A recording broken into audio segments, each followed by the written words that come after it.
اب اس طاعت اور عبادت کے اندر رکاوٹ ڈالنے والی دو چیزیں ہیں کہ انسان طاعت اور عبادت کے اندر جو رکاوٹ ڈلتی ہے وہ دو چیزوں سے ڈلتی ہے. وہ دو ایسی چیزیں ہیں کہ جس کو خود اللہ تبارک و تعالی نے ذکر فرمایا کہ یہ دو چیزیں ایسی ہیں جو انسان کو غفلت میں ایسا ڈالتی ہیں کہ وہ اللہ تبارک و تعالی کی طاعت سے غافل ہو جاتا ہے، یہاں تک کہ وہ اللہ تبارک و تعالی کو ایسا بھولتا ہے کہ حتیٰ کہ اللہ تبارک و تعالی بھی اس کو بھلا دیتے ہیں. جب اللہ تبارک و تعالی بھلا دیتے ہیں تو پھر اس کے لیے یاد دہانی کی اب کوئی گنجائش نہیں رہتی. اور وہ دو چیزیں کیا ہیں؟ قرآن کریم نے کہا کہ ایک مال اور دوسرے اولاد. مال اور اولاد دو ایسی چیزیں ہیں یہ اللہ تبارک و تعالی کی طاعت و عبادت سے بندے کو غافل کرتی ہیں. مال بھی بندے کو طاعت اور عبادت سے غافل کرتا ہے. انسان مال و دولت کی چھنکار کے اندر ایسا غافل ہوتا ہے، ایسا جو اس کھانے اور کمانے میں لگا رہتا ہے کہ وہ مال عطا کرنے والے منعم کو بھول جاتا ہے. دوسرا اولاد، اس اولاد کی محبت میں ایسا جو سرشار رہتا ہے، اس اولاد کے منشوں کو پورا کرنے، اس کی اچھی اور بہتری زندگی کی طرف سوچنے میں ایسا منہمک رہتا ہے کہ یہ بھول ہی جاتا ہے کہ جس رب کریم نے یہ اولاد کی نعمت عطا کی ہے اس کا بھی تو مجھے شکر کرنا ہے. اس لیے قرآن کریم میں اللہ تبارک و تعالی نے یہ شکایت کی، یا ایھا الذین آمنوا، اے ایمان والو، لا تلھکم اموالکم ولا اولادکم عن ذکر اللہ، کہ تمہارے مال اور تمہاری اولاد اللہ کی یاد سے تمہیں غافل نہ کرے. یہ بہت بڑا انعام ہے جو میں نے تمہیں عطا کیا ہے، مال بہت بڑی خیر ہے جو میں نے تمہیں عطا کی ہے، لیکن یہ نہ ہو کہ یہ خیر تمہارے لیے شر بن جائے اور تمہیں اللہ کی یاد سے غافل کر دے.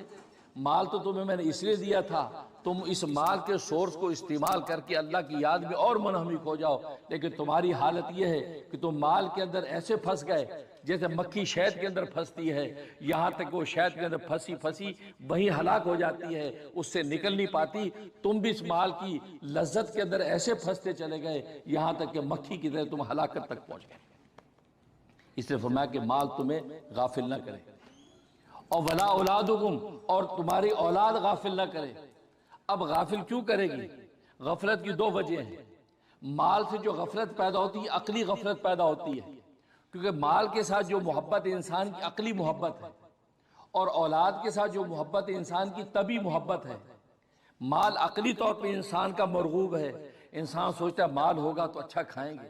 مال ہوگا تو اچھا پئیں گے، مال ہوگا تو اچھا پہنیں گے، مال ہوگا تو اچھا محل بنائیں گے، مال ہوگا تو اچھی گاڑی خریدیں گے، مال ہوگا تو اچھی عورت سے شادی کریں گے. تو مال، یہ چونکہ ساری کی ساری یہ چیزیں مال کی بنیاد پر ملتی ہیں تو لہذا عقلی طور پر وہ مال کو مرغوب سمجھتا ہے، ارے مال ہوگا تو سب کچھ ہے، اگر مایا نہیں ہے تو پھر کچھ بھی نہیں ہے. لہذا مال کے اس کمانے میں اس کی اس قدر اس کا میلان ہو جاتا ہے کہ مال عطا کرنے والے کو بھول جاتا ہے. اس لیے مال کو مال کہتے ہیں کیونکہ مال کا لفظ میلان سے ہے. میلان کا مطلب یہ ہے کہ انسان کی طبیعت ادھر مائل ہوتی ہے، اور مال ایک ایسی چیز ہے کہ اس کی طرف انسان کی طبیعت مائل ہوتی ہے، انسان کی طبیعت کا میلان اس کی طرف رہتا ہے. لہذا ہر وقت انسان مال پر نگاہ رکھتا ہے کہ میری پروموشن کیسے ہو سکتی ہے تاکہ مال بڑھے گا، مجھے اگلا عہدہ کیسے مل سکتا ہے تاکہ مال بڑھے گا، مجھے وہ سیٹ کیسے مل سکتی ہے ایک سائن پر مجھے چیک ملے. وہ تو گویا کہ مال اس کے دماغ میں گھومتا ہے. تو مال کے اندر میلان ہے، انسان کی طبیعت ادھر مائل ہوتی ہے، اس میلان کی وجہ سے انسان مال کی طرف جھکاؤ کرتا ہے. اور اللہ تبارک و تعالی نے مال کو ایسی آزمائش بنایا، ایسا بے وفا دوست بنایا کہ یہ جب تک تمہارے پاس رہتا آپ کے کسی کام کا نہیں. آپ کے $100 جیب میں ہے، کسی کام کے نہیں ہیں. جب تک یہ نکل کے کسی دوسرے کی جیب میں جا کے آپ سے بے وفائی نہیں کریں گے اس وقت تک آپ کو نفع ہی نہیں دے سکتے. آپ جیب میں $100 لے کے یہ دو روٹیاں دینا، ہاں جی پیسے، یار پیسے روٹی دو، یار پیسے دو، اسی پر جھگڑا ہوگا. روٹی اس وقت آپ ہاتھ میں نہیں آئے گی جب تک اس بے وفا دوست کو نکال کے اس کی جیب میں نہ ڈالیں گے. تو اس کی نیچر میں اللہ نے بے وفائی رکھی ہے. یہ آپ کے پاس خزانہ بن کے پڑا رہے، آپ کے کسی کام کا نہیں ہے. آپ بلینئر تو ہوں گے، ملینئر تو ہوں گے، لیکن ایک روٹی وہ مال آپ کو نہیں دلا سکتا. جب تک یہ بے وفائی کر کے دوسرے کا نہیں ہو جاتا اس وقت تک آپ کی کسی کام کا نہیں ہے. جب یہ دوست اتنا بے وفا ہے، اس کی گھٹی میں ہی جو اللہ تبارک و تعالی نے بے وفائی رکھی ہے، اس سے محبت کرنا حماقت کے علاوہ کچھ نہیں.